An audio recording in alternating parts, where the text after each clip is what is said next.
chemistry students up at Skyline College. So without any further ado, I'm going to let them tell you about their research and what they found when they studied our device and the Medtronic device side by side. All right? There you go, Leo. Introduce yourself. Hello, everybody. My name is Leo, recent graduate from Skyline College, and also currently employed at UCSF. My name is Patrick Mom. Happy to be here today. Also, recent graduate of Skyline College Respiratory Program, and also currently employed at UCSF. So we're honored to be able to participate in this research.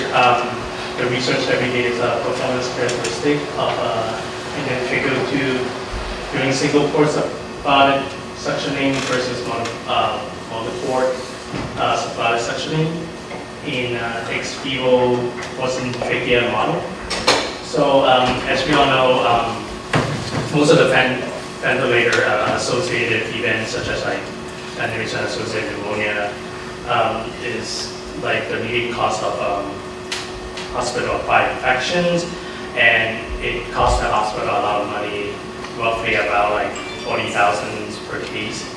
And study has showed that, and research has showed that symbolic suctioning will help reduce the infections. That's why we have the opportunity to investigate the different type of symbolic suctioning. And through my clinical rotation, I see the current tube that is being used in the hospital sometimes is not is compromised. Sometimes it's not providing the symbolic suctioning that it's supposed to do, and there's also literature out there that show that the port will be blocked by the tissue of the trachea. So we actually looked up a bunch of CT scans. For example, one of these here.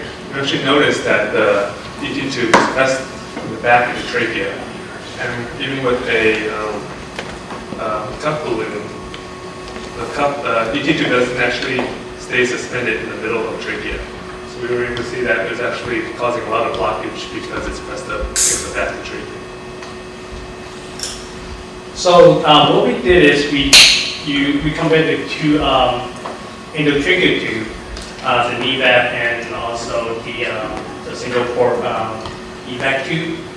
The way we set it up is we use, like we said earlier, the Boston trachea, and we try to mimic the position that we saw in the next CT scan.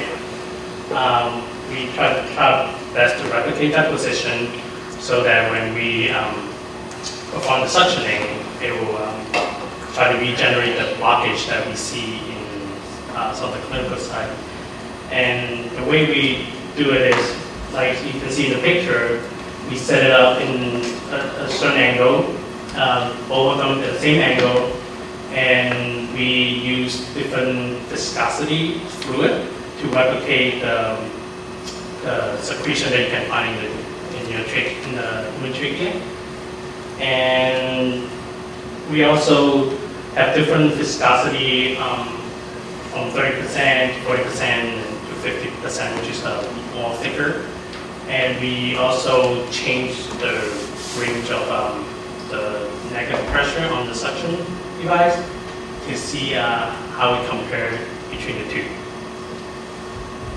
So with each experiment, we weighed the amount of fluid that was recovered. So if it fell into the cup, we measured how much was left over or got through the leak through, basically. What we found was the Medtronic taper guard actually had more blockage due to the single port. The Nevap tube actually worked really well with minimal blockage, but actually best at 75 to 100 millimeters mercury. So with that result, we highly believe that the evac tube will form, like we saw in the clinical rotation, that it will perform like 40 when the negative pressure is on the higher pressure, and we already demonstrated in the Boston thick trachea that it created a blockage from the tissue, from the trachea tissue. However, on the Nevap tube, we see that even with higher negative pressure, it was still able to perform the supported suction without any issue or any blockage. Most likely due to the design of the multi-port suction port. So in conclusion, we believe that the Nevap tube with sympathetic suction is less likely to become blocked in a patient. And this can lead to less effort to maintain a pain airway, as well as trauma induced by high suction pressures in the trachea.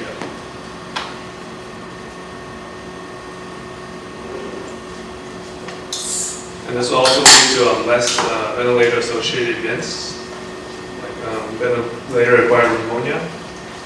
And to further continue this study, we recommend testing both tubes in actual patients in a clinical setting. Thank you. Thank you. Questions?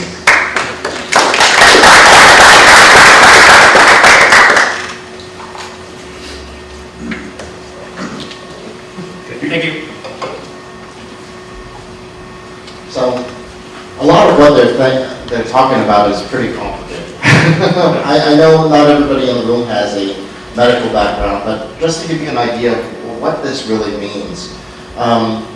In 2008, in the United States, there were reported 250,000 ventilator-associated pneumonia cases.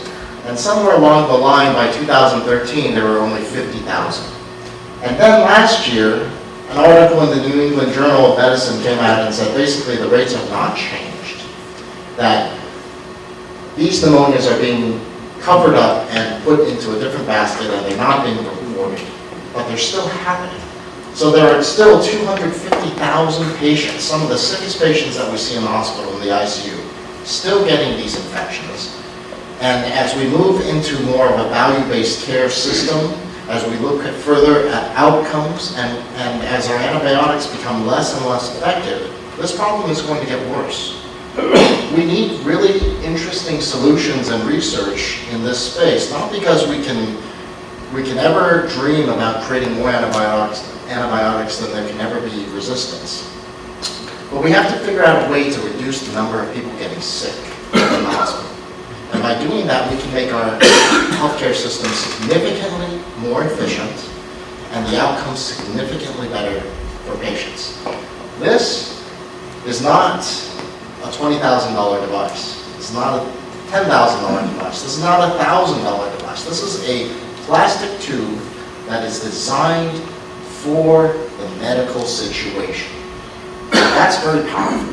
Because if we can create solutions that fit the problem perfectly, instead of having performance that comes down to 6% when we really need it, we can have some things that are performing at 100%. And if this guy, these two lines here, the blue and the orange line, represent a reduction in ventilator-associated pneumonia of 50%, what do those other two lines that are near 100% represent? That represents a very big shift in the number of patients that get sick in the ICU. And that's why this is exciting. So this is the first independent research that's been done on this device by students, and they were able to very quickly identify and demonstrate the shortcomings of what we're using today. And, as physicians, we may not be paid based on how many tubes that we use or necessarily how the patient does in the long term. But we owe it to ourselves to think about places where a small, simple solution, technology involved or not involved, can make a big clinical impact in our patients' outcomes. Are there any questions? Yes? You mentioned that something strange happened with the reporting. It was 200,000 in 2008, and it's dropped by, according to the reporting, about 20%. I mean, it's to 50,000. Yes. That sounds like a first-rate scandal. I mean, if the infection rate really hasn't changed. So in 2009, hospitals started getting penalized for having these infections. So instead of calling it ventilator-associated pneumonia, it's pneumonia associated with the ventilator. Or community-acquired, but shows up in the hospital. And then everybody bills it at a different DRG code, or, these things don't appear in the same fashion as they did before 2009. And now suddenly many hospitals can claim very quickly that there is no more of these, that we have somehow magically eliminated these infections. But as retrospectively, as a number of researchers who published in the New England Journal of Medicine showed, without any kind of financial incentive to do so, they showed that the rates of VAP haven't changed, that all of the reporting and all of the surveillance hasn't worked, that the new definitions are not working, and people are still getting sick. The hospitals are just not the ones taking ownership of that problem. Does that make sense? Yeah, no, it means, so I think you may have a business issue in showing a reduction in ventilator-acquired infections, whatever you decide to call them. Absolutely. Because someone is hiding the ball. I don't know how to look at it. That's true. One of our strategies is to go to the UK, where they are still tracking ventilator-associated events. They're also looking very carefully at the amount of antibiotics they use, the readmission rates, and also the number of days patients spend on the ventilator. Okay. And the key with ventilator-associated pneumonia is whether or not, if you get this, you end up spending 7 extra days on the ventilator at the very minimum.